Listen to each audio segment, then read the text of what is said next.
सभी दर्शकों को मेरा प्यार भरा नमस्कार। जैसा कि मैंने एक हफ्ते पहले अपनी फेसबुक और इंस्टाग्राम पर पोस्ट किया था कि मैं आपके लिए एक वीडियो लेके आऊँगा, जिसका विषय होगा मन के हारे हार, मन के जीते जीत। इस विषय को मैं ज्योतिषीय और आध्यात्मिक दृष्टिकोण से आपके सामने प्रस्तुत करूँगा। तो इसी विषय पर मैं ये वीडियो अब लेकर आया हूँ।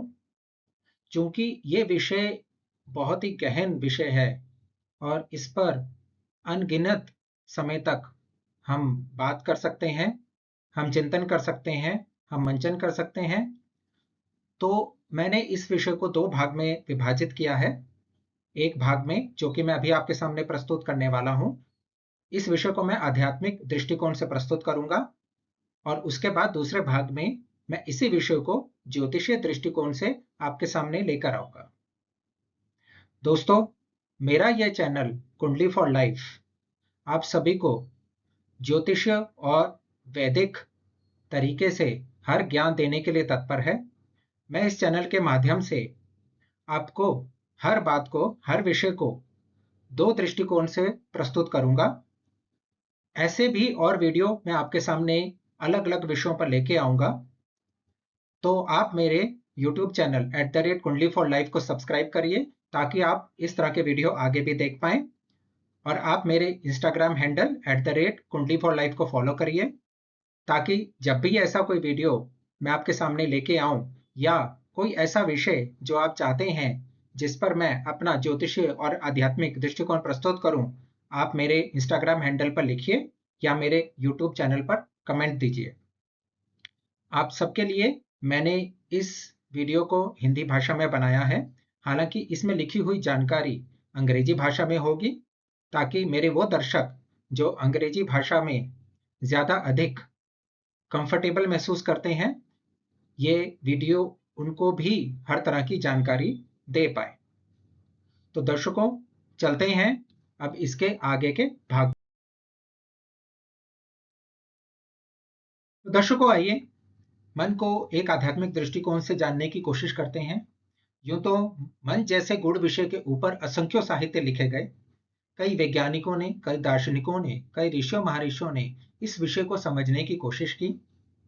मैं भी एक ऐसे ही ग्रंथ से आपके सामने कुछ अनुच्छेद, कुछ शब्द लेके आया हूं, ताकि मैं इस मन के विषय को आपको कम से कम शब्दों में समझा सकूं। हम यहाँ पर श्रीमद् भगवत गीता की बात करेंगे। श्रीमद् भगवत गीता एक ऐसा ग्रंथ है जो कि महाभारत के उन क्षणों के ऊपर लिखा गया है जब श्री भगवान कृष्ण ने अर्जुन को वो उपदेश दिया था जिसे हम गीता का उपदेश कहते हैं। इस गीता के उपदेश में भगवान कृष्ण ने ये शब्द कहे थे कि हे अर्जुन, मन शरीर का एक अभिन्न अंग है। हालांकि ये हमें दिखता नहीं है, पर ये सबसे शक्तिशाली है। इस बात को भगवान श्री कृष्ण ने कुछ इस तरह उन्हें समझाया कि हे अर्जुन, तुम जिस रथ पर बैठे हो वो रथ को एक शरीर मानो, अपने आप को एक आत्मा मानो जो शरीर के अंदर बसता है। मुझे एक मन मानो जो कि इस रथ का सारथी है, और जो मैं घोड़ों की लगाम अपने हाथ में पकड़ रखी है, इसे नियंत्रण मानो, और जो घोड़े हैं इन्हें इंद्रियां मानो। अगर मैं इस लगाम के द्वारा इन इंद्रियों को एक दिशा न दूं, इन घोड़ों को नियंत्रण करने की कोशिश न करूं, तो ये घोड़े अपनी मर्जी से यहां वहां दौड़ेंगे। ये कहीं भी जाएंगे, और जहां भी ये जाएंगे वहां जाने के लिए तुम, जो कि एक आत्मा इस शरीर के अंदर बसी है, मजबूर है वहां जाने के लिए। तो हे अर्जुन, सबसे महत्वपूर्ण यहाँ जो विषय है वो मन हो जाता है। मन हमारे जीवन का एक सारथी है, जो हमारे जीवन को एक दिशा देता है, हमारे जीवन को एक सुनियोजित दिशा देता है। और इसे प्रशिक्षित करना, इसे नियंत्रण करना, ये हमारा सबसे महत्वपूर्ण कदम है। अगर हम ये ना कर पाए तो हमारा जीवन कहीं भी जाएगा, ये एक व्यर्थ जीवन हो जाएगा, जो कि जिसका नियंत्रण हमारे पास नहीं रह जाता है। तो भगवान ने अर्जुन को यह कहा कि अपने मन का प्रयोग करके इंद्रियों से आने वाली उत्तेजनाओं को नजरअंदाज करो। उस इच्छा को पार कर जाओ। जीवित तर्कों और विचारों से अलग हो जाओ। लगातार भटकते भावनाओं को नियंत्रण करो। अपने मन को फैलाओ और भीतर की शांति खोजो। तो देखिए यहां पर भगवान श्री कृष्ण मन को कितना अहम हिस्सा दे रहे हैं इस जीवन का। इस मन का महत्व जो कि भगवान श्री कृष्ण ने इस तरह से समझाया है कि हम इसे ये मान सकते हैं कि अगर मन पे हमारा नियंत्रण नहीं है, अगर मन को हमने प्रशिक्षित नहीं कर रखा है, तो हमारा जीवन कहीं भी जा सकता है। अगर मन चंचल है, अगर मन अव्यवस्थित है, तो हमारी आत्मा और शरीर वहां जाने के लिए मजबूर हैं जहां हमारी इंद्रियां इसे भटकाएं।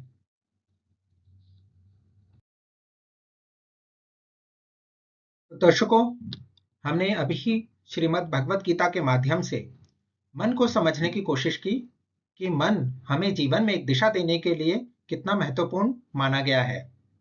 अब इसी मन के ऊपर मैं एक और साहित्य के द्वारा आपको कुछ और भी समझाने की कोशिश करता हूं कि मन किस तरह एक संरचना बनाता है हमारे शरीर और हमारी बुद्धि के बीच। ये साहित्य है माई गीता, जो कि देवदूत पटनायक ने लिखा है। इस साहित्य में उन्होंने गीता की एक सरल तरीके से विवेचना की है। ये जो आपके सामने चित्र प्रस्तुत है, ये उसी साहित्य से लिया गया है। इस चित्र में इस शरीर के 5 भाग यानी 5 कंटेनर्स बताए गए हैं। जो सबसे बाह्य कंटेनर है, बाह्य भाग है, वो कि इंद्रियों का भाग है, जो कि 12 इंद्रियां मानी गई हैं, जिसमें से 6 कर्मेंद्रियां और 6 ज्ञानेंद्रियां मानी गई है। इस चित्र के हिसाब से यह बताया गया है, जो कि श्रीमद् भगवत गीता में भी लिखा गया है, कि मन इंद्रियों से श्रेष्ठ है, इंद्रियां कर्म इंद्रियों से श्रेष्ठ है, बुद्धि मन से श्रेष्ठ है, और हमारी भावनाएं बुद्धि और मन पर आधारित है। हम इन 5 भागों को 3 वास्तविकताओं में बदल सकते हैं। पहली वास्तविकता सेंसरी रियलिटी यानी संवेदी वास्तविकता, जो कि संवेदी अंगों पर यानी सेंसरी ऑर्गन पर आधारित है। यह वास्तविकता सब तरह के पौधों में भी पाई जाती है। दूसरी वास्तविकता है भावनात्मक वास्तविकता, जो कि हृदय आधारित यानी चित्त आधारित है। यह वास्तविकता जानवरों में पाई जाती है, और संवेदी वास्तविकता के साथ साथ जानवरों के अंदर यह भावनात्मक वास्तविकता भी होती है। इन दोनों वास्तविकताओं के साथ साथ मनुष्य के अंदर एक तीसरी वास्तविकता भी पाई जाती है, जो कि है वैचारिक वास्तविकता। ये बुद्धि और मन पर आधारित है। यही वो वास्तविकता है जो हमें बाकी प्रकृति से अलग करती है और हमें वास्तविकता की कल्पना करने की क्षमता देती है। ये सिर्फ और सिर्फ मनुष्यों के अंदर पाई जाती है, जो हमें बाकी प्राणियों से श्रेष्ठ बनाती है। यह वास्तविकता हमें कल्पना की अवधारणा बनाने में मदद करती है, और ये हमारे संवेदी इनपुट को यानी कि जो हमारी इंद्रियां जो इनपुट देती हैं उनको छानती है और अंततः हमारे भावनात्मक अनुभवों को प्रभावित करती है। तो दर्शकों, आप ये जान गए होंगे कि हमारी बुद्धि और मन मिलकर जिस वास्तविकता को कल्पना से परे मान लेते हैं, वो हमें दुख में भी सुख की अनुभव कराने की क्षमता रखते हैं। हम किसी भी तरह की स्थिति में अपने आप को बेहतर महसूस कर सकते हैं। हम अपने आप को टूटने से बचा सकते हैं। हम बिखरने से बच सकते हैं, क्योंकि हम वो सोच सकते हैं, हम उस चीज की कल्पना कर सकते हैं जो कि वास्तव में है ही नहीं। तो मन हुआ ना श्रेष्ठ। अगर मन और बुद्धि आपकी एकाग्र होकर एक दिशा की ओर चले, तो आप अपने लक्ष्य को प्राप्त अवश्य कर लेंगे। तो दर्शकों, हमने मन और लक्ष्यों की बात की, हम इनके बीच के संबंध को विस्तार पूर्वक जानते हैं। श्रीमद् भगवत गीता ये कहती है कि सही या गलत किसी भी कर्म का कर्मफल 5 बातों पर निर्भर होता है। आपका मन, आपका शरीर, आपके यंत्र, आपकी विधि और किस्मत या फिर दैवीय शक्ति। आप देख सकते हैं कि श्रीमद् भगवत गीता ने मन को सर्वोत्तम माना है। जब तक आपका मन सधा नहीं है, तब तक आपका शरीर आपका साथ दे, आपके पास अत्याधुनिक यंत्र हो, आपके पास सही विधि भी हो और आपके पास आपकी किस्मत भी हो, फिर भी आपके लक्ष्य प्राप्ति में कहीं ना कहीं चूक हो जाएगी। इसको हम इस तरह से समझते हैं कि एक छात्र जो कि सिविल सेवा की तैयारी कर रहा है और वो एक कोचिंग सेंटर में है जो कि अत्याधुनिक तरीके से कोचिंग देते हैं, उसके पास हर तरह के साहित्य की पहुंच है, उसकी किस्मत भी उसका साथ दे रही है, पर उसका मन पढ़ाई में नहीं लगता है। तो क्या वो यूपीएससी क्लियर कर पाएगा? केवल अज्ञानी पुरुष ये मानते हैं कि वो अकेले ही हर तरह के कर्मफल के लिए जिम्मेवार हैं। वो चाहें तो कुछ भी पा सकते हैं, किसी भी लक्ष्य की प्राप्ति कर सकते हैं।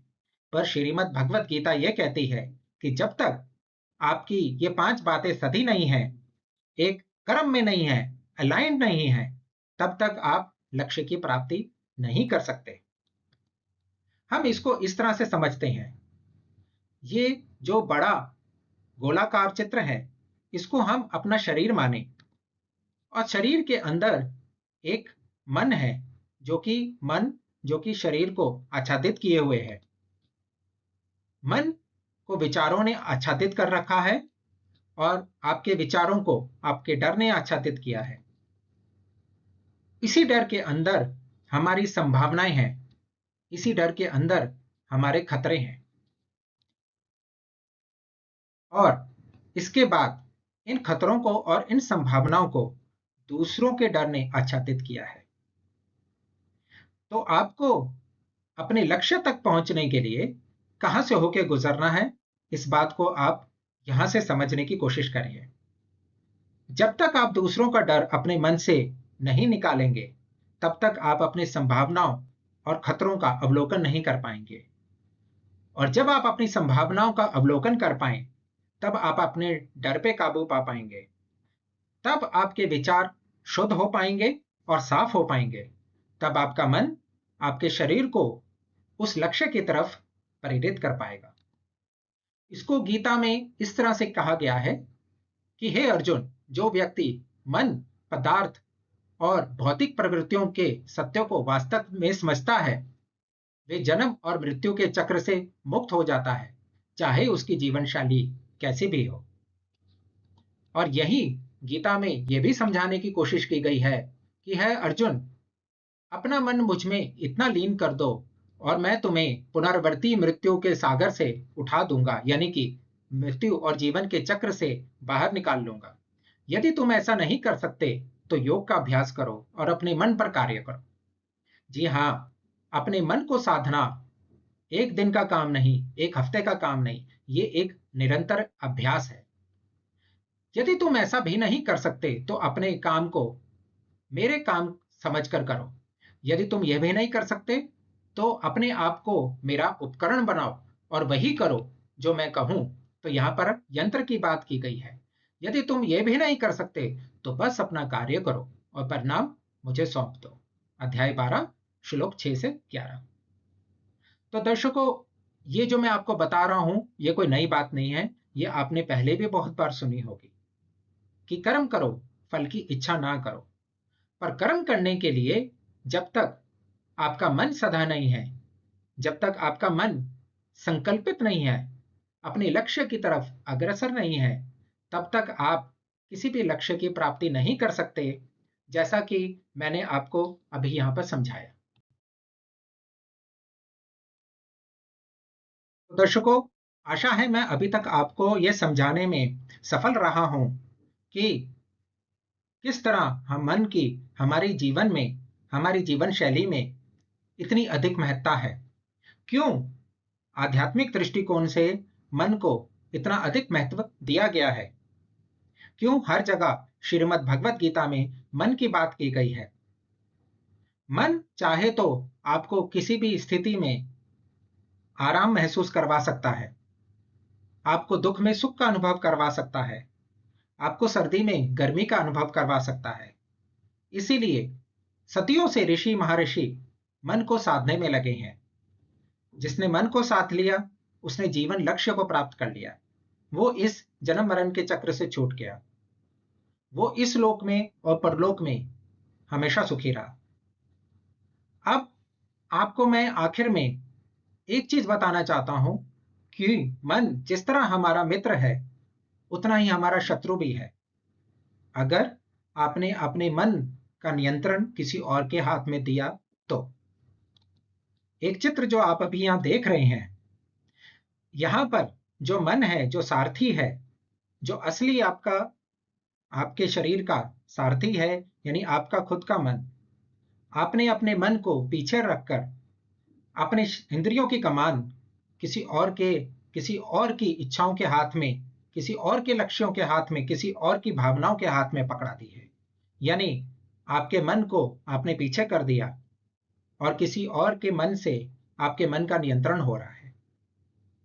तो दर्शकों, आप सोचिए कि आपका जीवन किस तरफ जाएगा। क्या जिस तरफ आपने निर्धारित किया है, क्या जिस तरफ आपका मन चाहता है, या उस तरफ जिस तरफ जिसको आपने अपने मन की कमान दे रखी है। अपने मन का नियंत्रण खुद पर ही रखिए। मन का नियंत्रण किसी और के हाथ में मत दीजिए। आपकी भावनाएं आपके मन के हिसाब से चलें। आपकी भावनाएं आपके लक्ष्यों की तरफ निर्धारित हो। आपका मन इंद्रियों से सदा हो, आपकी इंद्रियां मन के नियंत्रण में हो। आपके किसी भी लक्ष्य की प्राप्ति कोई भी इतनी मुश्किल नहीं रह जाएगी जितना कि आप सोचते हैं। तो दर्शकों, अंत में मैं यही कहूंगा, मन के हारे हार और मन के जीते जीत। अपने मन को अपने वश में रखिए, अपने काबू में रखिए, मन को साधिए, मन पर तपस्या कीजिए, तो आपको जीवन में हर लक्ष्य की प्राप्ति होगी। इसी के साथ मैं अपने पहले भाग की समाप्ति करता हूं। अब दूसरे भाग में मैं वो कंसेप्ट आपके सामने लेकर आऊंगा जो कि ज्योतिष में मन को किस तरह से हम संबोधित करते हैं। आखिर मन और चंद्रमा के बीच में क्या संबंध है? आखिर चंद्रमा किस तरह हमारे जीवन के लक्ष्यों को पाने में, हमारी अंतरात्मा को साधने में हमारी मदद करता है? तो दर्शकों, मेरे अगले भाग का इंतजार कीजिए। मैं जल्द ही आपके लिए इसी चैनल पर अगला भाग भी लेके आऊंगा। अगर आपको मिया ये वाला विषय और मेरा यह भाग पसंद आया हो तो कृपया कर इसे अधिक से अधिक शेयर कीजिए, ताकि आपके साथ साथ औरों को भी इस विषय पर, इस वीडियो से लाभ मिले। धन्यवाद दोस्तों, प्रणाम।